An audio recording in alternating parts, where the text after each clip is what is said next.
what do you get when you throw political satire, brutal gore, Hunger Games-like fight scenes, and the most dangerous game into a blender? Well, I'm going to tell you. We're talking about this new 4K UHD release from Scream Factory, a sub-label of Shout Studios, and we are talking about the 2020 action horror film, The Hunt.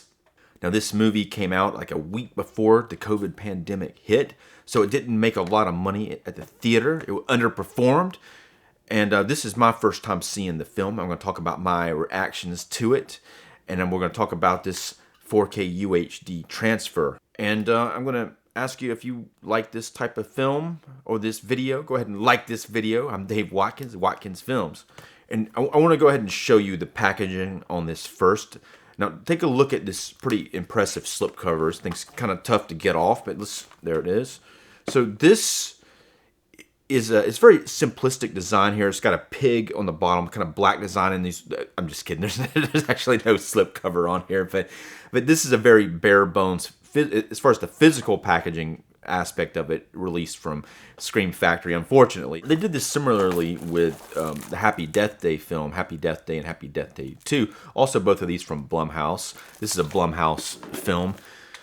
So there must be something to do with the contracts with Blumhouse and Scream Factory, like they don't do like a early badass release with a slipcover and all that. But this is a brand new. I think this is, as far as I know, this is the first time this has been released on 4K, and it's got a very on the back it says new 4K presentation from the original elements presented in Dolby Atmos, and there's also the same thing on the Blu-ray. There's a 4K and a Blu-ray in here, which I'm going to go ahead and show you what that looks like.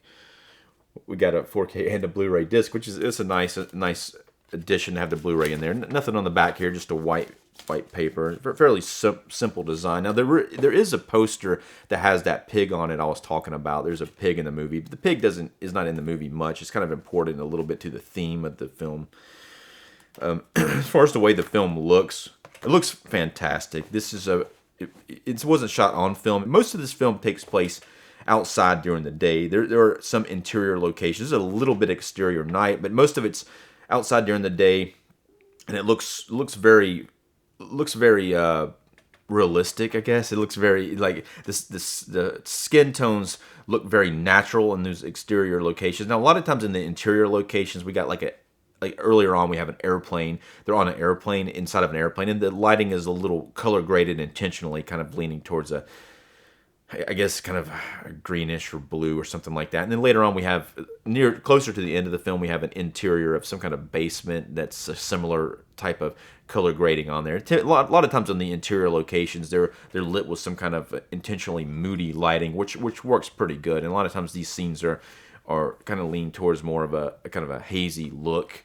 And maybe they hit that fog machine in there while they were shooting it. But the black levels here look really nice. There's no black crush or anything to that nature. The editors knew what they were doing, and they really did it right by this 4K transfer. It looks fantastic. And then there's some interior scenes near the end inside of a house that also look pretty. I guess it looks like it would look inside of a house. I was fairly convinced by the transfer and everything I saw on screen. It all looked very, very nice to me, very soothing. As far as the difference between the 4K and the Blu-ray, 4K is going to have a lot more pixels to it, a lot more information. But as far as just looking at it, for me, I watched the 4K for the whole movie, but then after that, I looked at the Blu-ray just in little segments. I watched like some scenes here and there, and then I'll put the 4K back in and watch scenes on that. And I got to tell you, I didn't see a lot of difference in the quality. There clearly is more information on the 4K, but as far as the way that it was just looking to me on a fairly large TV too, I didn't see a lot of difference. There is the Blu-ray does have a 4K transfer. Now, the biggest difference between the Blu-ray and the 4K is the HDR grading, which they can't do on the Blu-ray. So there is HDR, which makes the skin tones look more natural. It kind of gives a little bit more color to the skin tones, a little bit more contrast, and so that's there, and you can see it, but it's not like a huge jump. It looks very nice on both the 4K and the Blu-ray, and if you're after this film for specifically the transfer of that, I'd recommend it in a heartbeat. Now the audio also sounds very good. I could hear I could hear the dialogue very clean. There's a lot of action scenes in this film, so there's a lot of background noise. But it all like tied together. I didn't have any issues with the sound. Now, The Most Dangerous Game, which I see a lot of influence from that movie in The Hunt. But the Most Dangerous Game is a 1932 thriller about a shipwrecked man who ends up on this island where there's a crazed general who starts to hunt him for sport. Now, this kind of plot line has been done lots of times in, for instance, Surviving the Game and also in Hard Target, starring Jean-Claude Van Damme. And both of these are a lot of fun. And so is The Hunt. Now, The Hunt kind of takes those themes and here we are in 2020, and so it takes those themes and it really punches it up. Instead of having one person, like, in Hard Target, you have Jean-Claude Van Damme only, and then in Surviving the Game, you got Ice-T. They're all a bunch of... In both of those, instead of just having one hunter, you got a bunch of hunters who are out trying to hunt these guys. But here, you still got a bunch of hunters. They kept that one, but instead of having just one person, they have like 12 people that they hunt instead of just one, to make it even more challenging. But this, like I was saying before, this does have a political edge to it. And when I first started to watch it, I was a little concerned because I thought it might be like a one-sided political hit job. Because right away you see like a character who you don't see their face at first, and but they're having a group text between a bunch of other people. This is pretty important later, and they say something about the rat fucker in chief, clearly talking about Trump. At that point, I was like, okay, this is going to be a Trump bashing film, but it ends up not being that way. It's actually politically, to me, it seems like it's kind of both. It basically makes the extreme left and the extreme right both look fairly bad, but it's all balanced out because the main character is more neutral, so it's balanced out by that. And really, when it comes down to it, the extreme left people in the film, they end up looking a lot worse because they are the hunters. In this, a lot of times in like Surviving the Game and things of that nature, the hunters end up being, it reminded me more of something that would be more far right. But here it's definitely these extremists, these extreme left with political ideologies that are just, they've taken those political ideologies and the talking points to heart, and they've just kind of become deranged with this. And there's also a bit of a revenge thing. It's not just political, that they tie this in later on. There is a reason. Not only is it political because they don't like these certain people, they do have a specific reason why they don't like each one of them, because it is more of a revenge and not just we're killing them because they're they don't agree with us politically. So this film was written by Nick Cuse and Damon Lindelof. Now, David Lindelof was a writer on Lost, and Carlton Cuse, which is Nick Cuse's dad, was also a writer on that. So I really like Lost myself. I think a lot of people felt let down by the end of it, but I really like that show. I think they did a phenomenal job with the characters on that show, and the fact that they have Lindelof and Carlton Cuse's son, the writing here is fantastic. It's got some biting satire, and like I say, I had some concerns at first, but the further I got into it, the more I realized the layers to it, and just there's like some scenes near the end, especially some dialogue scenes that I was just like, wow, this is fantastic. But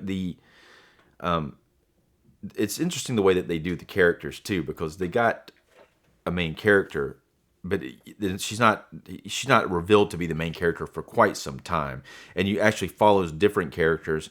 You might think that they're going to be the main character for a while, and then they get killed by the extremists who are hunting them. Like, so they do a great job of not revealing who the main character is for a little while. We all know who it is because we've seen the cover of this, so we know this actress here is going to be the main character. Her name is Betty Gilpin, and wow, she turns in a terrific performance. I was blown away. She does speak with a bit of a southern accent, which some people probably are not going to like that, but just the idea of this character, and it's one of those. I'm going to give a little bit away of the plot.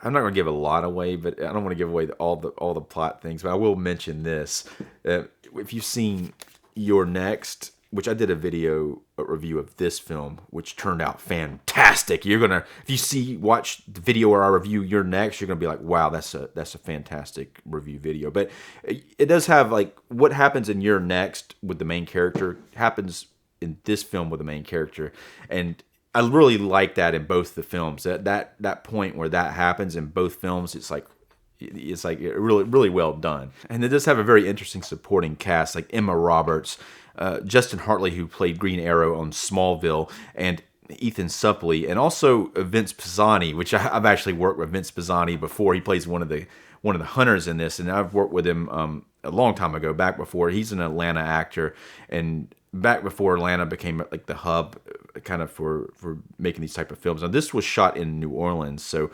it does have, I saw some other actors who are Atlanta based in the film as well, and they all do a terrific job. They typically, most of them play some of the hunters or some of the people hunting it, and I think they probably shot those scenes.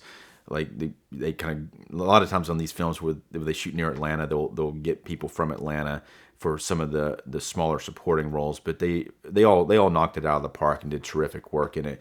Hilary Swank is in the film, and as it says on the cover, and it is a bit of a spoiler. You know she's in it.